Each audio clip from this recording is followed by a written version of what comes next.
Hello students, welcome to SMS study.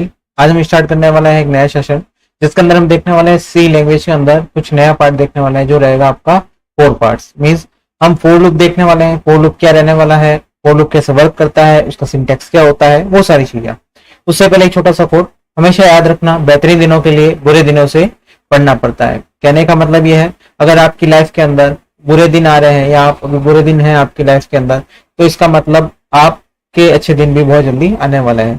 आप मेहनत करते रहिए और आगे बढ़ते रहिए। इसके साथ स्टार्ट करते हैं हमारा सेशन। लास्ट टाइम हमने देखा था कि फोर लूप क्या होता है, फोर लूप के अंदर थोड़ा सा ही पढ़ा था।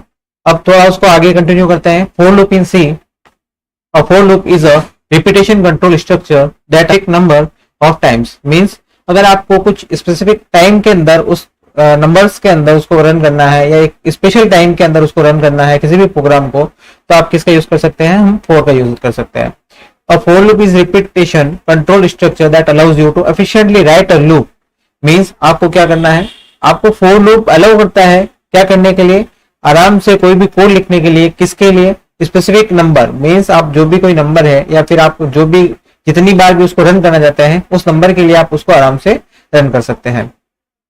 सिंटेक्स क्या रहने वाला है इसका, या देखिए फोर के अंदर सबसे पहला जो पार्ट अप्रिशिएट करने का मतलब क्या होता है, किसी भी वेरिएबल को पहली बार जब हम उसके अंदर वैल्यूज डालते हैं या पुट करते हैं तो उसको इनिशिएट करना कहते हैं। ओके।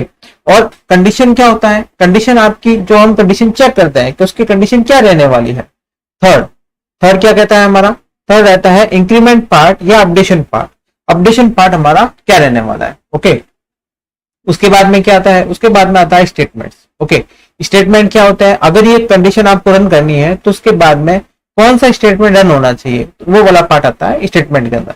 एक छोटा सा प्रोग्राम भी है इसके अंदर, पहले वो देखते हैं वो प्रोग्राम क्या कहता है, उस प्रोग्राम के अंदर क्या होता है। ये देखिए, पहले वापस से इसने इनिशिएट करना क्या होता है, कंडीशन क्या होती है, अपडेट करना क्या होता है। मैंने आपको आसान शब्दों के अंदर बताया है। वापस से आप एक बार लैंग्वेज देखिए इसकी।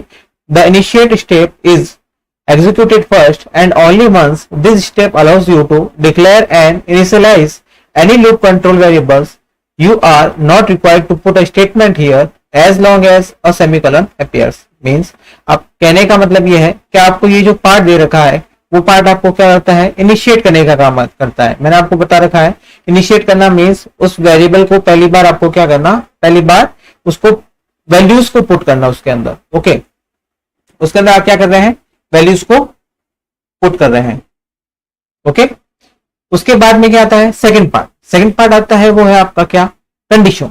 कंडीशन क्या करती है, कंडीशन का मतलब है आप उसके अंदर कंडीशन क्या पुट करने वाले हैं। तो कंडीशन वाला जो पार्ट है उसके अंदर क्या होगा, if it is true the body of the loop is executed, if it is false the body of the loop does not execute and flow of controls jump to the next statement. Means कहने का मतलब ये है, अगर ये condition वाला जो part है, जो सेकंड पार्ट है, अगर ये वाला कंडीशन जो पार्ट है अगर वो ट्रू नहीं होता है तो क्या होगा, अगर ये ट्रू नहीं होता है तो क्या करेगा, ये जंप कर जाएगा नेक्स्ट पार्ट के ऊपर। मींस ये फोर लूप से क्या कर जाएगा, एग्जिट कर जाएगा।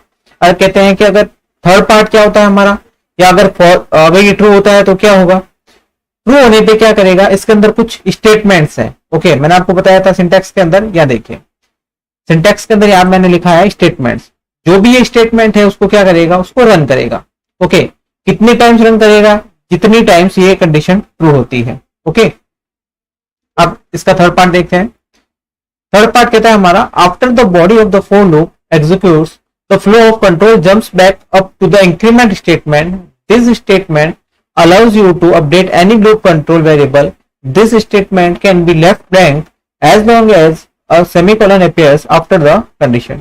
Okay? ये वाला पार्ट आपका क्या करता है, जब भी आपका जो सेकंड पार्ट है मींस कंडीशन पार्ट है, जैसे ही कंडीशन पार्ट ट्रू होता है, कंडीशन पार्ट के ट्रू होने पर क्या होगा, जो कंडीशन पार्ट ट्रू होगा तो ये स्टेटमेंट को रन करेगा। स्टेटमेंट को रन करने के बाद वापस से जंप कर जाता है कहां पे, इंक्रीमेंट वाले पार्ट के ऊपर, मींस अपडेशन वाले पार्ट के ऊपर, जो थर्ड पार्ट है।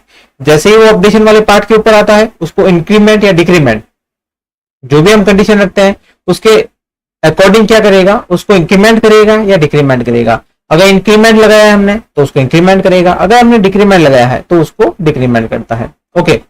तो उसके बाद क्या होगा, वापस से ये कंडीशन को चेक करता है क्या कंडीशन ट्रू है। अगर कंडीशन ट्रू होती है तो वो क्या करेगा, कंडीशन ट्रू होने पे वो स्टेटमेंट को रन करेगा और वापस से कौन से वाले पार्ट के ऊपर आएगा, अपडेशन वाले पार्ट के ऊपर आएगा कि हमारा अपडेशन वाला पार्ट क्या कहता है। अगर अपडेशन पार्ट के अंदर इंक्रीमेंट हो रहा है तो वो इंक्रीमेंट करके वापस से किसके पास जाएगा, कंडीशन के पास जाने वाला है। ओके ओके फ्रेंड्स, उसी के साथ हम देखते हैं नेक्स्ट क्या कहते हैं। अब थर्ड वाला पार्ट होने के बाद क्या आएगा, यहाँ पे थर्ड वाला पार्ट होने के बाद हम इसको नेक्स्ट करने वाले हैं। इसका क्या, इसके अंदर क्या स्टेटमेंट रहता है। Okay, the condition is now evaluated again if it is true the loop execute and the process repeats itself, body of loop, then increment step and then again condition. After the condition becomes false, the for loop terminates. Okay, condition वाला part होने के बाद initiate होगा, condition आएगी, conditional code आएगा और increment वाले part के ऊपर वो जंप करेगा। जैसे ही वो रन कर जाता है उसके बाद क्या आएगा, उसके बाद में अगर फॉल्स हो जाता है तो फॉल्स होने पे क्या आएगा आपका, ये उस लूप से एग्जिट हो जाएगा। ओके, अब एग्जांपल देखते हैं। Int man for loop, for loop initiate किया है मैंने ए से 10 वैल्यू से और ए का कंडीशन रखा है a is less than 20। Okay, means आपको जब तक कंडीशन को ट्रू करना है जब तक ए आपका लेस देन 20 रहेगा और ए के अंदर आपको अपडेशन क्या करना है, a plus 1। Okay, print f value of a percent of d new line and A.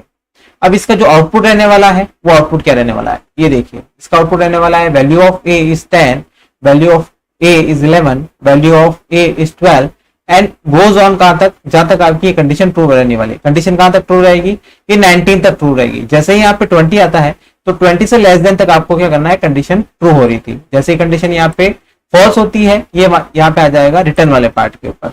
Okay friends, आज के सेशन के अंदर हम इतना ही देखते हैं जिसके अंदर हमने देखा था फॉर लूप क्या होता है, फॉर लूप कैसे वर्क करता है, फॉर लूप के अंदर हम कैसे किसी भी प्रोग्राम को इंप्लीमेंट कर सकते हैं। ओके फ्रेंड्स, आपको ये सेशन अच्छा लगा होगा, इसको ज्यादा से ज्यादा शेयर कीजिएगा और अपने फ्रेंड्स के साथ शेयर कीजिएगा और लाइक शेयर सब्सक्राइब करना ना भूलें। Thank you.